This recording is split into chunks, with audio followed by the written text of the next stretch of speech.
मैं काफिर हूँ। सारे जैन भी काफिर है, सारे बौद्ध भी काफिर है और सारे सिख भी काफिर। प्रॉफिट मोहम्मद अंतिम नबी है, अब कोई पैगंबर नहीं आएगा।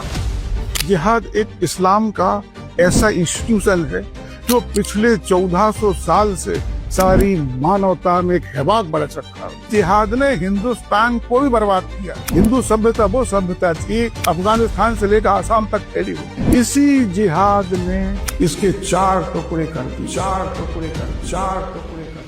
सच में काफिर का मतलब छुपना होता है? काफिर का मतलब छुपाना तो होता है, पर मुझे नहीं बता रहे क्या छुपाना। तो जो इस्लाम को रिजेक्ट करे वो काफिर। इस्लाम का मूल मंत्र है अल्लाह के अलावा कोई पूज्य नहीं है। इस्लाम जो है वो सही बताऊं दो खंभों पर खड़ी है। एक खंभा है कुरान और दूसरा है हदीस। सारे काफिरों को मुसलमान बनाना, केवल इस्लाम ही सत्य धर्म है, बाकी सब धर्म झूठे हैं। तो आप लोगों को भैया मुसलमान बन जाओ और बस ना माने सो तलवार उठा के। अच्छा, इस्लाम और क्रिश्चियनिटी ये दोनों एक दूसरे को अलकिताब बताते हैं, काफी सिमिलरिटीज हैं। सब दुनिया में ईसा मसीह के मैसेज को फैलाना, सब दुनिया में अल्लाह का मैसेज फैलाना, ये क्या है? कि जो लोग रिस्पेक्टेबल पोजीशंस पे हैं, आप डॉक्टर्स हैं, इंजीनियर्स हैं, वो भी आतंकवाद की तरफ आ रहे हैं। कि जो आतंकवादी है वो बेरोजगारी के कारण। इस्लाम में कोई सुधार संभव नहीं है। देखो भाई, मुझे ये साइमा जी की बात सुन के गालिब का वो शेर याद आता है कि सादगी पे कौन ना मर जाए खुदा से, और हाथ में तलवार भी नहीं। कितने भोलेपन से कह रहे हैं, उसका मतलब इतना हो। कुरान में अल्लाह ये कहता है जब तक वो लड़की कन्वर्ट नहीं होती तब तक वो शादी ही अवैध। इन दिनों इस्लाम की चर्चा वैश्विक स्तर पर हो रही, खास करके जब नाइजीरिया में नरसंहार हो रहे हैं और देश की राजधानी के पास हजारों किलो विस्फोटक बरामद हो रहे हैं। इसी दौरान आरजे साइमा का एक वीडियो भी सोशल मीडिया पर खूब चर्चाओं में, जिसमें उन्होंने काफिर का मतलब छुपना बताया है और जिहाद का मतलब अपने आप को कंट्रोल करना, संघर्ष करना।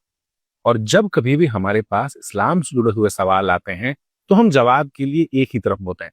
आज हमारे साथ स्टूडियो में इसके श्रीवास्तव जी हैं, विस्तार से समझेंगे कि क्या सच में काफिर का मतलब छुपना होता है, क्या जिहाद का मतलब संघर्ष करना, स्ट्रगल करना होता है। नमस्ते सौरभ जी, आपको और आपके दर्शकों को नमस्कार। देखिए साइमा जी आधा सच बोल रही। काफिर का मतलब छुपाना तो होता है, पर मुझे नहीं बता रहा क्या छुपाना। जब तक आप ये नहीं बताओगे क्या छुपाना तो क्या अर्थ निकले, कुछ नहीं। काफिर को और भी कई अर्थ होते हैं, वो छोड़ के सिर्फ एक अर्थ इन्होंने बताया। अब मैं आपको काफिर क्या होता है वो विस्तार समझाता हूँ। काफिर का अर्थ होता है इनकार करने वाला या रिजेक्ट करने वाला। इस चीज को करना। आप प्रश्न बहुत स्वाभाविक प्रश्न पूछा, आगे बताता हूँ मैं। वही तो मैं, जब तक आप ये नहीं बताओगे किस चीज से इनकार करना, किस चीज को रिजेक्ट करना, तो क्या अर्थ निकलेगा। ऐसे किस चीज को छुपाना, ये तो सारी मजे नहीं बताया ना। बिल्कुल, बस यही डिसेप्शन। एक अर्थ बता दिया काफिर का छुपाना। किस चीज को छुपाना भाई, किस चीज को रिजेक्ट करना, किस चीज से इनकार करना। जब तक ये नहीं बताओगे तो कैसे समझ में आएगा। हाँ, अब मैं बताता हूँ। वो ये कहते हैं कि सत्य से इनकार करना या सत्य को रिजेक्ट करना या सत्य को छुपाना। और दूसरा सवाल, सत्य क्या है। बिल्कुल। तो अपने जो हिंदुस्तान दार्शनिक में सत्य की परिभाषा वो मैं नहीं समझाऊंगा। इस्लाम की दुनिया में सत्य का मतलब होता है हक। हक माने इस्लाम। तो जो इस्लाम को रिजेक्ट करे वो काफिर, जो इस्लाम को इनकार करे वो काफिर। और जो इस्लाम को छुपा है, छुपाने का यह मतलब आप जानते हो इस्लाम एक धर्म है, उनकी शब्दावली में बताओ इस्लाम एक सत्य धर्म है, पर आप उसको स्वीकार नहीं करे, आप बताओ छुपा रहे इस बात को, तो आप काफिर हो। तो यहाँ अब थोड़ा अब बहुत प्रश्न कि ये तो पता लग गया कि इस्लाम को इनकार करने वाला काफिर है। अब मैं थोड़ा सा और इसका अर्थ और आगे खोलता हूँ तो बिल्कुल क्लियर हो जाएगा जी।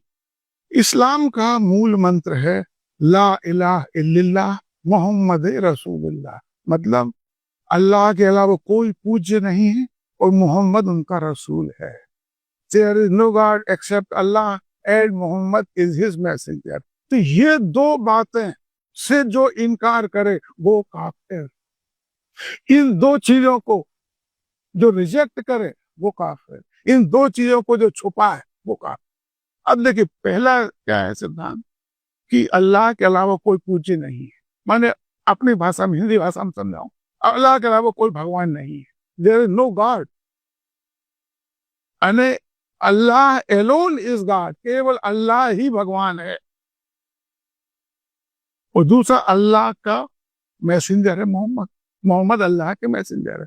हम इन दो बातों को नहीं मानते, वह काफिर है। अब मैं उदाहरण से समझाता, जैसे मैं एक हिंदू हूँ, तो हिंदू होते तो आप जानते हो, हिंदू बहुत सारे देवी देवताओं को मानते हैं। मैं राम को, कृष्ण को, शिव को मानता हूँ, विष्णु भगवान की पूजा करता हूँ, और देवियां भी हैं। इस्लाम में देवी नहीं होती जी। उनका गाड जो है ना, वो पुल्लिंग गाड है, स्त्री कोई है ही नहीं वहां गाडेज। पर अपने यहाँ तो गाडेज है, दुर्गा जी हैं, देवी जी हैं, लक्ष्मी जी हैं, सरस्वती जी हैं। तो अपन बहुत सारे देवी देवता की पूजा करते हैं। तो मैं पहली शर्त पूरी नहीं करता, है ना। अब दूसरी शर्त क्या है कि मोहम्मद उनका पैगंबर है। मैं मोहम्मद को पैगंबर भी नहीं मानता। क्यों नहीं मानता? कि हमारे हिंदुओं में किसी पैगंबर की कोई कल्पना नहीं है, ना मानते। हमारे यहाँ पैगंबर वास्तव में है क्या? अल्लाह और मोमिन के बीच का एक बिचौलिया है। हमारे हिंदू धर्म में किसी बिचौलिया की जरूरत नहीं, हम सीधा भगवान का साक्षात्कार कर सकते हैं। भगवान सीधा हमको आदेश या आशीर्वाद दे सकता है। अपनी कहानी इस बात से भरी पड़ी है, उसको भगवान के दर्शन हुए और भगवान ने उसे वरदान दिए।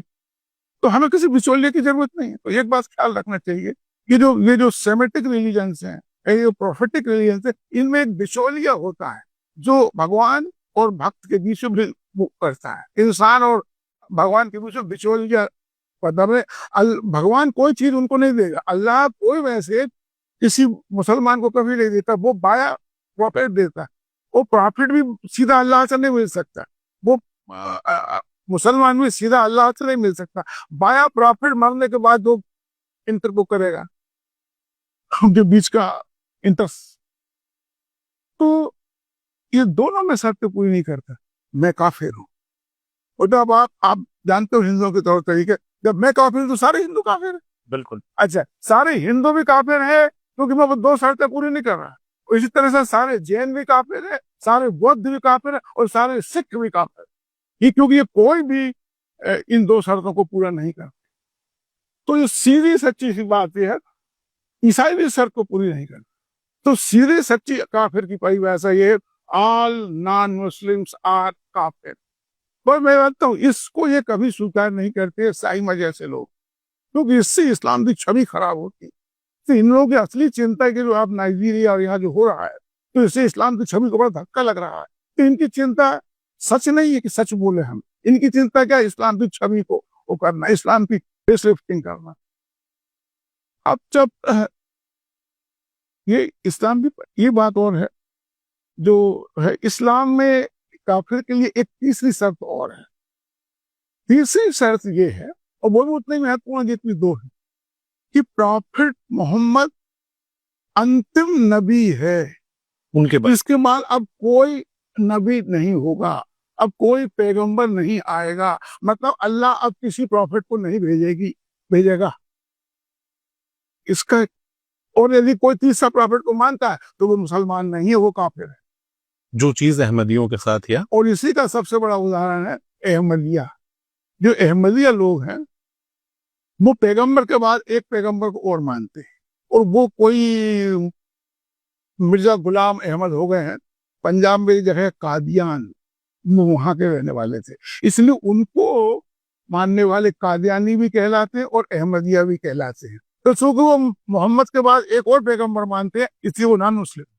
तो ये तीन शर्तें हैं, ये तीन शर्तें। और पाकिस्तान में उनको नॉन मुस्लिम बाकायदे घोषित कर दिया गया है। वो मुसलमानों की मस्जिदों में नहीं जा सकते, वो हज करने नहीं जा सकते। तो काफिर कौन है? तो तीन शर्तें पूरी नहीं करता, अल्लाह के अलावा किसी और को भी भगवान मानता है, मोहम्मद को प्रॉफिट नहीं मानता, और उनको अंतिम प्रॉफिट नहीं मानता। तो जो अहमदिया वो दो शर्त तो पूरी करते पर तीसरी नहीं करते। तो साहब ये हुई परिभाषा काफिर। अब मैं साइमा जी, या मैं बता चुका हूं मैं कौन हूं, मैं कितने देवी देवताओं को मानता हूं, और मोहम्मद को मैं मैसेंजर नहीं मानता अल्लाह का। तो अब जो साइमा जी हैं या हिंदुस्तान के कोई भी इस्लामिक विद्वान बताए मैं काफिर हूं या नहीं। सीधा वास्तव में क्या है कि इन लोगों से कोई ऐसा सीधा सवाल नहीं पूछता, उन्हें बोल दिया कि इनकार करने वाला, बात खत्म हो। अरे ऐसे कैसे बात खत्म हो गई? यानी कितना भोलापन है। भाई मुझे ये साइमा जी की बात सुन के गालिब का वो शेर याद आता है कि सादगी पे कौन ना मर गया खुदा, सर से और हाथ में तलवार भी नहीं। कितने भोलेपन से कहने उसका मतलब इतना होता। अरे वाह भाई, इतना सारा मामला है ये सब काफिर के साथ। पूरा इतिहास भरा पड़ा है। तो ये है काफिर की परिभाषा। जिहाद, हाँ जिहाद, जिहाद भी ट्रेंडिंग वर्ड है। हाँ जिहाद, जिहाद भी एक जिहाद एक इस्लाम का ऐसा इंस्टीट्यूशन है जो पिछले 1400 साल से सारी मानवता में एक हैवाक बरस रखा है। इसने कई साम्राज्यों को नष्ट कर दिया, कई सभ्यताओं को नष्ट कर दिया, कई कल्चरों को नष्ट कर दिया। एक उदाहरण मैं आपको बताता हूँ, ईरान। ईरान में एक बड़ा ईरान में अपन जानते पारसी लोग रहते थे, जरसुख को मानते थे, और ईरानी बहुत बड़ा साम्राज्य था। ये आज तुम्हारे जो इराक है और ये सीरिया सब कभी ईरानी साम्राज्य में आते थे। कहाँ है आज वो पारसी? कहाँ है? कुछ हिंदुस्तान में दिखते? ये तुम्हारे टाटा या गोदरेज या मानेकशॉ या पालखी वाला, ये कुछ इस टाइप के लोग हैं बस। खंडाला वाला जो इस टाइप का नाम है, वो है पारसी। वो बाकी कहाँ का पारसी? सब खत्म हो गए। तो इस जिहाद की, इस्लाम की जिहाद इंस्टीट्यूशन ने एक सभ्यता को नष्ट कर दिया, और इस जिहाद ने हिंदुस्तान को भी बर्बाद किया। हिंदुस्तान वो देश था, या हिंदुओं का देश, हिंदू सभ्यता वो सभ्यता थी जो कभी गांधार से लेकर प्राग ज्योतिष को, माने आज के हिसाब से अफगानिस्तान से लेकर आसाम तक फैली हुई थी। इसी जिहाद ने इसके 4 टुकड़े कर दिए। एक अफगानिस्तान, अब तो भूल ही गए उसको, तो दूसरा पाकिस्तान, तीसरा बांग्लादेश, और जो बचा हुआ है अब अपन उसको बोलते हैं इंडिया, दैट इज भारत। तो ये जिहाद, इसलिए हिंदुओं को जिहाद, उसका चरित्र, उसकी उसकी वो क्या करना चाहती है, उसका सही अर्थ समझना बहुत जरूरी, क्योंकि हम जिहाद आज भी पेश कर रहे हैं, ये खत्म नहीं हुई है, उन्हें कभी खत्म होगी। तो देखिए जिहाद का जैसे साई मजी ने बताया, उसका अर्थ होता संघर्ष करना। पर फिर यहाँ आधार, इससे संघर्ष, फिर यहाँ आधार कहाँ से संघर्ष? एक बात बताइए, पहले यूनियन में तो मैं खुद बैंक में था, तो हमारी भी एक यूनियन थी, तो हम बेस रिवीजन के टाइम पे नारा लगाते थे, हर जोर जुल्म की टक्कर में संघर्ष हमारा नारा है। हम लोग संघर्ष करते थे। तो क्या ये जिहाद थी? साई मजी से पूछो कि जब एक यूनियन का आदमी वेज रिवीजन के लिए, अपनी तनख्वाह बढ़ाने के लिए हड़ताल कर रहा है, तो वो तो बोलते हम संघर्ष कर रहे हैं, तो क्या वो जिहाद कर रहे हैं? कभी आपने पढ़ा पेपर में बैंक कर्मचारी जिहाद पर, या रेलवे के कर्मचारी जिहाद पर? नहीं, कभी नहीं सुने। तो यही संघर्ष का मतलब जिहाद है, तो क्यों नहीं बोलते वहां जिहाद? पर वास्तव में वही बात है, ईसाई मजी यहाँ भी हिंदुओं को धोखा दे रही है। ये सीधा धोखा है, क्योंकि हिंदू इस्लाम की थियोलॉजी को नहीं जानते, कुछ भी बोलते रहो। ये जिहाद का एक अर्थ मैं बता, जिहाद के 2-3 अर्थ होते। एक स्ट्रगल, बिल्कुल सही है, बिल्कुल सही आप बताया, पर दूसरा स्ट्राइविंग या एफर्ट करना है। पर इस जिहाद खुद अधूरा शब्द है, पूरा शब्द है जिहाद फी सबीलिल्लाह, ये है पूरी बात। अब जिहाद, साइमा इसे तो पूछा मैडम इसका क्या अर्थ है जिहाद फी सबीलिल्लाह का? इसका मतलब यह है अल्लाह की राह में संघर्ष करना, struggle in the path of Allah, driving in the path of Allah, fighting in the path of Allah. क्या? Fighting in the cause of Allah, struggle in the cause of Allah. अब सवाल उठता है वो काज क्या है जिसके लिए स्ट्राइव कर रहा है, जिसके लिए स्ट्रगल करना है? जब तक ये पता नहीं चलेगा तो आपको जिहाद कर समझ में नहीं आएगा। इसीलिए लोग गोलमाल बात करते हैं, सीधी सीधी नहीं बताते। अब मैं बताता हूँ वो काज क्या है जिसके लिए संघर्ष करना है, जिसके लिए युद्ध करना है, fighting in the cause of Allah. तो अल्लाह का वो काज क्या है? अल्लाह ने बताया होगा कभी? हाँ बताया है। अल्लाह एक कुरान जो, इस्लाम जो है वो सही बताऊं 2 खंभों पर खड़ी है। एक खंभा है कुरान और दूसरा है हदीस, उसी को सुन्ना भी बोलते हैं। हदीस से कई संकलन है और उनमें 2 सबसे प्रमुख है, एक सही बुखारी और एक सही मुस्लिम। इनको सही बोलते हैं। सही का मतलब होता ऑथेंटिक, मानिए 2 सबसे ऑथेंटिक हदीसों के संग्रह हैं। और कुरान के बाद इस्लाम में कोई महत्वपूर्ण चीज है तो वो हदीस है। तो मैं एक हदीस आपको पढ़कर सुनाता हूँ जो सही मुस्लिम की है। सही मुस्लिम हदीस नंबर 33। और कोई देखे तो उससे तुम्हारे sunnah.com पे जाके आप वेरीफाई कर सकते जो मैं बोल रहा हूँ। पहला ही टॉपिक है ईमान, उसकी ये 33वीं हदीस है। अब आप सुनिए कि वो काज क्या है। अल्लाह खुद बता रहा है। किसको बता रहा है? मोहम्मद को। और मोहम्मद मुसलमानों को बता रहा है, सुनिए आप, मुझे लोगों के खिलाफ तब तक लड़ते रहने का आदेश मिला है जब तक वे यह गवाही न दें कि अल्लाह के सिवा कोई अन्य आराध्य नहीं है और मोहम्मद अल्लाह का रसूल है, और जब तक वे नमाज ना अपनाएं तथा जकात अदा ना करें।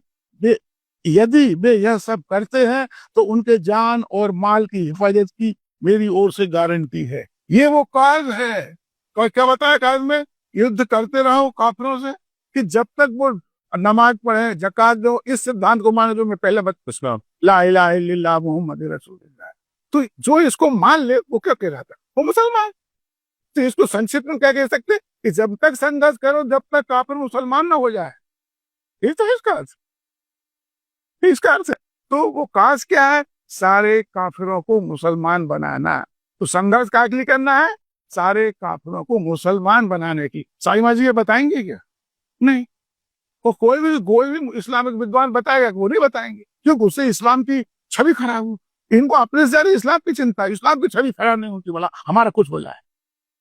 अब एक बात और मैं बता रहा हूँ कि सही बुखारी की भी एक हदीस है, बिल्कुल आइडेंटिकल हदीस है, उसको पढ़ोगे तो बिल्कुल एक से शब्द है, और उसका नंबर मैं बताता हूँ। सही बुखारी चैप्टर नंबर 2, उसका भी टाइटल है ईमान फेथ, और उसकी 24वीं हदीस है ये।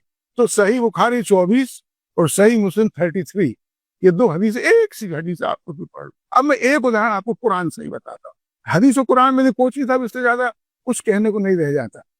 कुरान जी एक आयत सुनिए, चैप्टर नंबर 8 और आयत नंबर 39 39, और उस चैप्टर का नाम है सूरा अनफाल। अंग्रेजी उसको चैप्टर बोलते हैं, पर वो लोग सूरा भी बोलते हैं। सूरा का नाम होता है सूरा अनफाल। एक बहुत अच्छी बात आपको बताऊं, अनफाल मान होता है लूट का माल।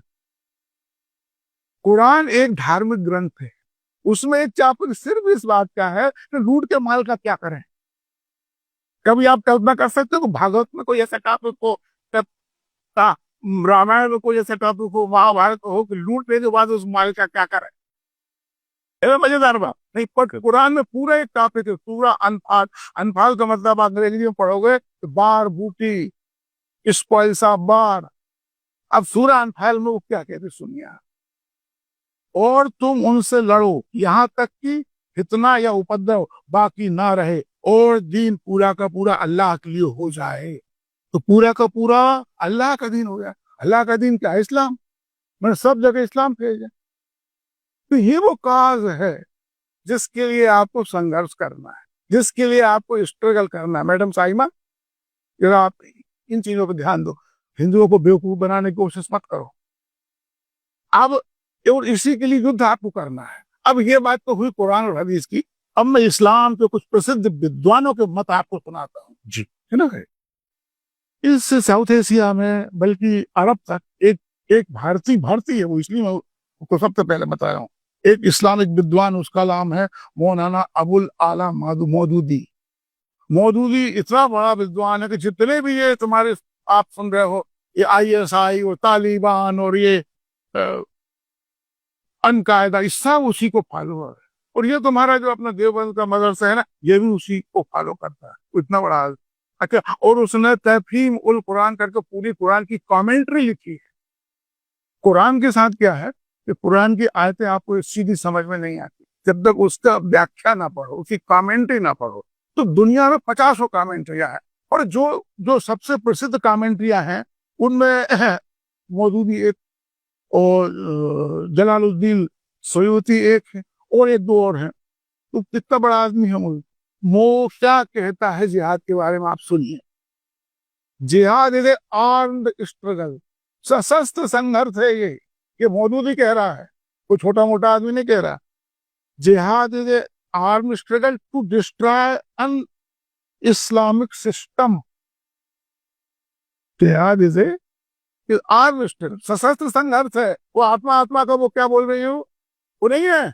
उनको ये बताओ कि ये जो आप लोग आज जो पाल रही है अपनी बुराई में से लड़ना, ये कुरान और हदीस में कहीं नहीं है। तो इस्लाम माने कुरान और हदीस। ये बात के सूफियों ने चला दिया है, जिसकी इस्लामिक जगत में कोई महत्व नहीं है। जो चीज कुरान और हदीस में नहीं है वो क्या चीज इस्लामिक हो। पर साहिमा जी को तो हिंदुओं को बेवकूफ बनाना, ये सब छोड़ कर वो पकड़ रहा है। वो कहने हो जाए हम भी वो सही बोल रहे हैं, हाँ आप सही बोल रहे हैं, आधा सही बोल रहे हैं, बहुत समझदारी से उसको छुपा रहा हाँ छुपाया है, ये बड़े होशियार लोग हैं। अब दूसरा एक और बहुत बड़ा वो हो गया है सैयद कुतुब। सैयद कुतुब भी वो आदमी जिसने कुरान पर कमेंट्री की थी। ये तो बहुत बड़े बड़े विद्वान कुरान पर कमेंट्री लिखना कोई आसान थोड़ी, एक एक आयत का विस्तार से समझाना कि कब आई, कहाँ आई, क्यों आई, इसका बैकग्राउंड क्या है, किसी के बस का है, उससे बड़े विद्वान थे। उसकी एक किताब और है माइल स्टोन, छोटी सी किताब से 150 पेज की, और वो अमेजन पे अवेलेबल है, कोई चाहे तो पढ़ सकता है। उसमें वो जो है क्या परिभाषा देता है सुनिए, global war to dismantle jahili system, global war to destroy jahili system. जाहिली क्या है? जाहिली आल इस्लाम के अलावा सब कुछ जाहिल, जाहिल माने होता गंवार, सॉरी अज्ञान, जाहिलिया माने अज्ञान। तो इस्लाम की मान्यता है कि केवल इस्लाम ही सत्य धर्म है, बाकी सब धर्म झूठे, हिंदू धर्म सहित बौद्ध, हिंदू, जैन सब झूठे धर्म है, और इनका जो कुछ भी साहित्य सब जाहिलिया है, और ये जो सिस्टम है जो गवर्नेंस का वगैरह ये सब जाहिली। तो इसको डिसमेंटल करना, ये और पूरी दुनिया में ग्लोबल बाय, ये है जिहाद की परिभाषा सैयद कुतुब की। सायमा जी सुन रही ना? अब मैं एक भारत का ही बताता हूँ। एक बड़ा अच्छा इंटरव्यू यूट्यूब पे है अपने आरिफ मोहम्मद खान और वारफा खारंदार पहनान से, वो उस इंटरव्यू के दौरान जिन लोग आपने भी देखा होगा, तो उसमें किताब निकाल के, जो किताब देवबंद में पढ़ाई जाती है वो उसमें से पढ़ के सुनाते हैं कि देवबंद में क्या पढ़ाया जा रहा है। सुनिए वो जिहाद की परिभाषा देवबंद में क्या पढ़ाई जाती है, दीन हक की तरफ बुलाने और जो ना माने उनसे लड़ाई करने का अर्थ है जिहाद। तो दीन हक का मतलब इस्लाम। तो आप लोगों को भैया मुसलमान बन जाओ, और बस ना माने सो तलवार उठा के खड़े उनसे जिहाद है।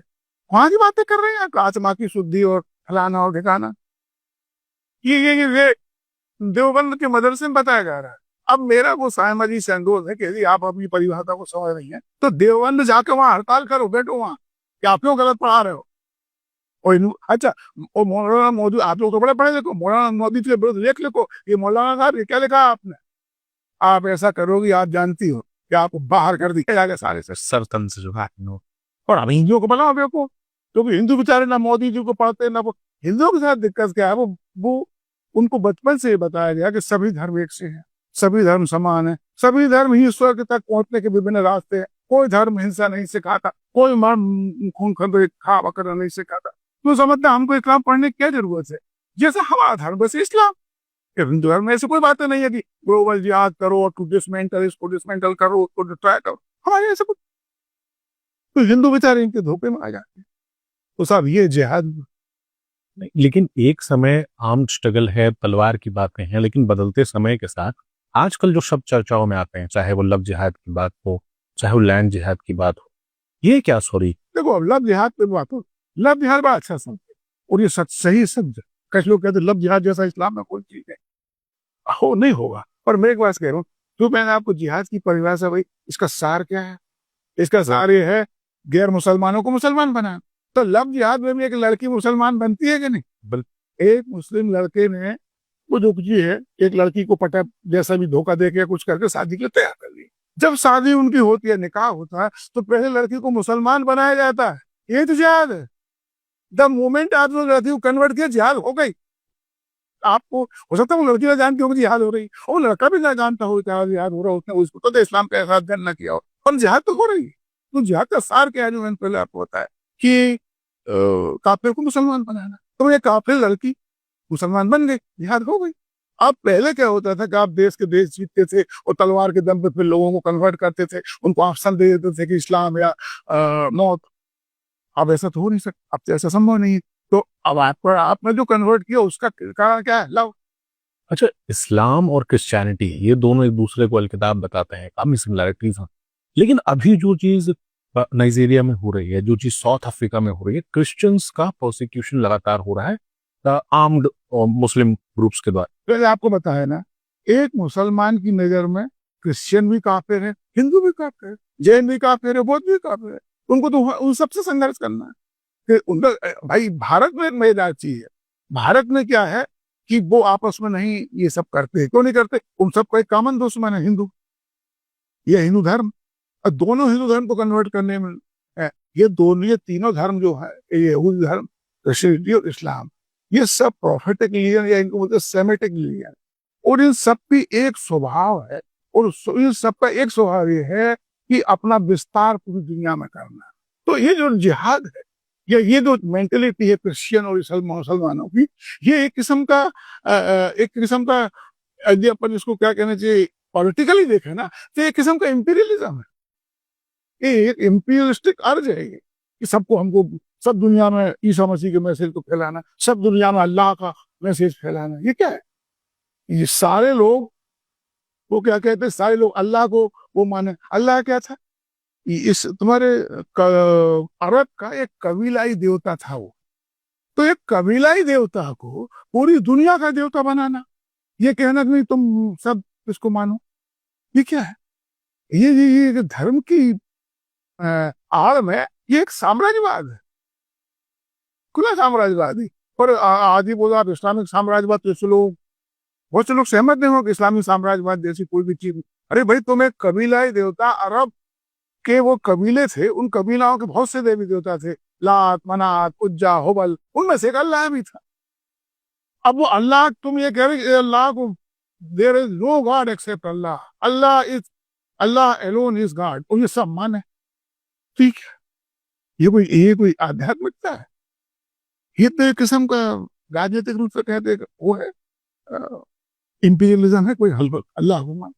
एक लेकिन अभी जो चीज देखने को मिल रही है, जैसे दिल्ली वाले मामले में हमने देखा, पहली बार व्हाइट कॉलर टेररिस्ट की बात हुई कि जो लोग रिस्पेक्टेबल पोजीशंस पे हैं, आप डॉक्टर्स हैं, इंजीनियर्स हैं, वो भी आतंकवाद की तरफ आ रहे हैं। ये मेयर फिलॉसफी क्या है जो एक एजुकेटेड आदमी को, पढ़े लिखे आदमी को भी बम बांध कर फटने? देखिए, मैं एक बात बताऊं, ये बहुत अच्छा हुआ कि ये डॉक्टर लोग ये कर रहे हैं। इन लोगों ने एक भ्रम फैला रखा था कि जो आतंकवादी है वो बेरोजगारी के कारण है। अब ये सब डॉक्टर लोग तो बढ़िया प्रोफेसर थे भाई यूनिवर्सिटियों, और खुद पढ़े थे। जिस मेडिकल कॉलेज में एडमिशन ले ये मारा मारी हिंदुस्तान में मची हुई, जो 50-50 लाख रुपए देने को तैयार है, वो ये पहले से थे। इनकी और किसी चीज की कमी थी ना? ये बेरोजगार थे, अच्छा, और ना ही ये अपढ़ थे, फिर ये क्यों कर रहे? वो इसका कारण है आइडियोलॉजी, और आइडियोलॉजी का नाम है इस्लाम। जब आइडियोलॉजिकली आदमी मोटिवेट हो जाता है ना, तो फिर वो सही गलत नहीं देखता। इसका सबसे अच्छा उदाहरण कम्युनिस्ट है। कम्युनिस्ट में बड़े बड़े भले लोग, पूरे आपको कैम्ब्रिज से पढ़े हुए लोग स्टालिन का समर्थन कर रहे थे। जिस स्टालिन ने अपने ही देश के 2 करोड़ लोगों को कंसंट्रेशन कैंपों में सड़ा सड़ा के मार दिया, उस कम्युनिस्ट के, इस स्टालिन के समर्थक अभी भी भारत में होंगे, अभी भी होंगे, और हमेशा से हैं। और जब तो खैर कम्युनिज्म का सारी दुनिया से पतन हो गया, और अभी भी स्टालिन के समर्थक हैं।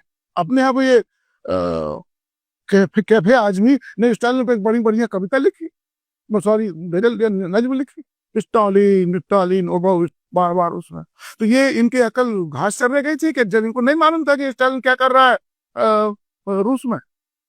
और वो जब एक आइडियोलॉजी से आप फंस जाते हो ना, तो फिर कुछ नहीं सीखता। तो ऐसे ये इस्लाम नाम की आइडियोलॉजी के चक्कर में कुछ नहीं देखते, पढ़ना लिखना है कुछ, मतलब समझते ही इसके क्या कहना चाहिए कि वो है, कुरान अल्लाह का शब्द है, अल्लाह तो झूठा नहीं हो सकता। तो अल्लाह कह रहा है काफिरों को कन्वर्ट करो, तो करो भाई। और यहाँ एक और लोग कहते हैं कुछ सुधार हो, कुछ नहीं। इस्लाम में कोई सुधार संभव नहीं है। क्यों? इस्लाम का मूल आधार है कुरान, और कुरान है अल्लाह का शब्द। तो अल्लाह तो मैंने बताया, अल्लाह सीधा अपने बंदों से बात नहीं करता, एक प्रॉफिट के माध्यम से बात करता, एक बिचौलिए के माध्यम से बात करता है। और अब कोई बिचौलिया नहीं आने वाला है, अल्लाह खुद कह चुका है। तो अच्छा, अब अल्लाह की बात तो कौन सुधार सकता है? खुद अल्लाह। वो अल्लाह को सीधा बोलता नहीं, वो बिचौलिए के माध्यम से बोलता है, और बिचौलिया आना नहीं, तो कैसे होगा सुधार? हर चीज मैं आपको बता दूं, जो मैंने आपको बताई, ये लव जिहाद के संदर्भ में, वो जब एक मुस्लिम लड़का किसी हिंदू लड़की से शादी करता, लड़की को पहले कन्वर्ट करता। लोग ये क्यों नहीं पूछते थे कन्वर्ट क्यों करते? ये अल्लाह का आदेश है। आप देखिए बड़े बड़े पढ़े लिखे लोग कन्वर्ट, मैं आपको बताता हूँ, सलमा टोगो ने जब नवाब पटौदी शादी की तो उसको कन्वर्ट किया, और उसका नाम आयशा रखा। सलमा टोगो कोई गरीब घर की लड़की थी, सलमा के कोई अपढ़ लड़की थी, उसे ये कोई नहीं कहा भाई मैं आदि तुम मुझसे प्रेम करते हो तो कन्वर्सन की क्या जरूरत है। और ज्यादातर ये होता है, तो क्यों होता है उसका एक कारण, कुरान में अल्लाह ये कहता है कि मुझे मोमिनो अपने नवयुवकों की शादी गैर मुसलमान लड़कियों से मत करो, क्योंकि गैर मुस्लिम लड़की एक गुलाम से भी बदतर है। ये कुरान की आयत है। इसी तरह से अपने बेटियों की शादी गैर मुस्लिम या काफिरों के लड़कों से मत करो, क्योंकि गैर काफिर युवक गुलाम से भी बदतर है। तो अब गुलाम से भी बदतर कैसे कर दें शादी। अब जैसे मुसलमान बना तो सब कुछ ठीक हो गया, ये एक चमत्कार। आज मैं हिंदू कलमा मुसलमान बन जाऊं तो मैं गुलाम से सेट हो गया, और आज अभी तक मैं गुलाम से बदतर हूं। माने यहाँ का आप ध्यान से देखो कि मेरे काम मेरे विचार कुछ से कोई मतलब नहीं। एक फेस को मान लो ला इलाहा इल्लल्लाह, सब पाप करके तुम गुलाम से अच्छे हो गए, है ना। मजाक, एक विचारवान आदमी के लिए मजाक से बढ़ के क्या चीज हो सकती। तो ये इसलिए ये कन्वर्ट करते। तो अब वो अल्लाह का आदेश, तो अब अल्लाह के आदेश को कोई बदल नहीं सकता। इसका परिणाम क्या होता है कि मान लो कोई लड़का पढ़ा लिखा है, वो मैंने एक उदाहरण दिया उसको मुझे याद नहीं है। एक कोई फिल्मी दुनिया में बड़ा भारी संगीतकार था, उसने एक पारसी लड़की से शादी की थी। वो फिर वो आदमी मर गया। उस मरने के बाद उसने अपना एक लेख कहीं टीवी पे इंटरव्यू दिया था, वो मैंने कुछ लोगों को भेजा था, पर अब मेरे पास नहीं है, और उसके सार में बताता। अब क्या हुआ कि जब वो शादी कर ली तो उसके वो बच्चे हो गए। अब जो बच्चे अपने दादा दादी से मिलने जाते थे तो वो उससे कहते थे कि तुम अपनी माँ से बोलो कि तू कन्वर्ट हो, इससे ही बोलते तू कन्वर्ट हो। तो उसे बोलते मेरी शर्त ये थी मैं कन्वर्ट नहीं होंगी। तो ये बेचारा आदमी तो उस शर्त के साथ शादी हो चुकी है, उसको जोड़ नहीं दिया जाता, और उसके माँ बाप से जोड़। अब जब इस माँ बाप ने बहुत दबाव डाला तो उसने भी इससे कह दिया भैया तू वो विशेषापना कर दी। नहीं, वो मुझे उस महिला का मैं बड़ा प्रशंसक हूँ, तो उसका हक कीमत आप जो भी उसका धन हो वो उसने नहीं छोड़ा। जब बहुत दबाव पड़ा तो भाई तो फिर तलाक हुआ, तो तलाक का मामला चलने लगा। तलाक अभी कंप्लीट नहीं हुआ था कि उसका निधन हो गया पुरुष का। अब आप पूछो कि वो माँ बाप क्यों जोर देते थे। इस्लाम में बड़ी बारीक चीजें हैं। वो इसलिए जोर देते थे कि एक गैर मुस्लिम लड़की से शादी अवैध है इस्लाम के हिसाब से। तो जो बच्चे पैदा हुए वो अवैध संतान हैं इस्लाम के हिसाब से, मानवता के हिसाब से नहीं, ये भारतीय संविधान के हिसाब से नहीं, इस्लाम के हिसाब। तो उन माँ बाप को ये लगता था बच्चे के दादा दादी को यार हमारे ये नाती अवैध है ना, तो कौन पसंद करेगा कि मेरे नाती को अवैध संतान माना जाए, या उनकी भाषा में बोलो हरामजादा माना जाए। उनकी भाषा में हरामजादा ही बोलते हैं ना। कोई आदमी कैसे स्वीकार कर सकता है हमारे नाती हरामजादे है और है। तो इस्लाम के नियम कानून बड़े वैसे, जब तक वो लड़की कन्वर्ट नहीं होती तब तक वो शादी ही अवैध है, और वो शादी अवैध है तो संतान अवैध, संतान हरामजादी। इसलिए वो जोर देते कन्वर्ट करो। तो अब ये नियम किसने बनाया? कुरान। इसको कौन बदल सकता? अल्लाह। अल्लाह तो बोलता नहीं कुछ, अल्लाह तो प्रॉफिट के माध्यम से बोलता। प्रॉफिट अब आना नहीं है। आप देख लिए दुष्चक्र के कारण इस्लाम में कोई सुधार संभव नहीं है।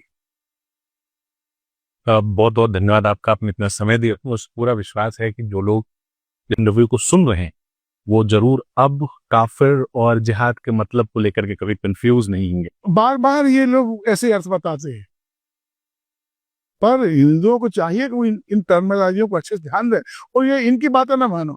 आपको कुछ कर देखना है, टीपी ह्यूज की डिक्शनरी ऑफ इस्लाम वो रखो अपने पास, जिसमें जो बहस शब्द जो डिक्शनरी में देख लो। भाई बाकी सब जगह में ये करते हैं क्या?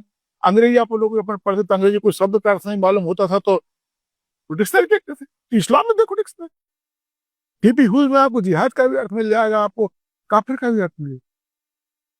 पर अपनी ईसाई में जैसे इन डिसेप्टर लोग, ये डिसेप्टर, ये धोखेबाज, हिंदुओं को धोखा देने वाले हैं, उनकी बातों पर विश्वास करते और कर भी लेते हैं लोग, क्योंकि अपने पास टीपी ह्यूज की डिक्शनरी नहीं है जो अपन देख लें वहां। ठीक है, बहुत बहुत धन्यवाद। इस तरह की चर्चाओं के लिए आप लगातार आयुष से जुड़े रहिए। आप फेसबुक, ट्विटर, इंस्टाग्राम पर भी हमसे जुड़ सकते हैं, और जब कभी भी इस तरह का कोई नया विवाद खड़ा होगा तो हम दोबारा बहुत